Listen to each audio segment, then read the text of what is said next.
What's the atmosphere like there at the moment? 48-hour general strike. It's not the first we've seen. Are we going to see any violent protests here?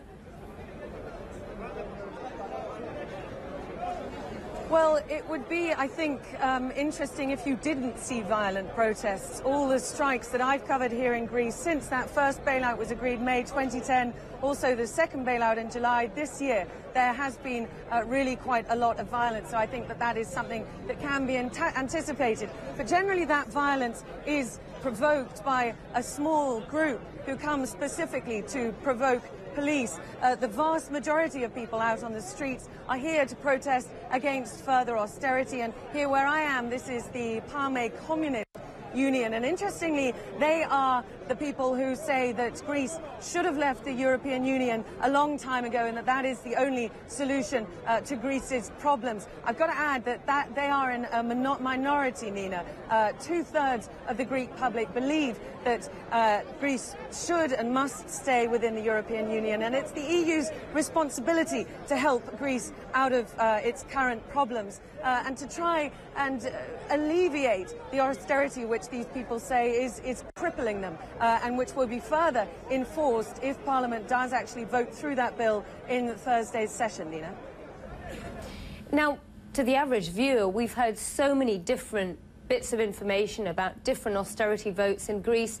Is it still the scenario where the Greek economy is shrinking so much that they have to keep reinforcing the austerity measures to pass those deficit targets for the IMF? Well, that's the trouble. The Troika, when they came here a couple of weeks ago, in their latest assessment of whether Greece was fulfilling its obligations in terms of cutting the public deficit, they said the recession is far deeper than we anticipated. Growth is simply not coming back to this economy, and the debts are accumulating more than was anticipated in that second bailout back in July. And the Greek people feel, you know, this is a never-ending cycle of debt. How are we ever going to pay it back, especially if there's no growth?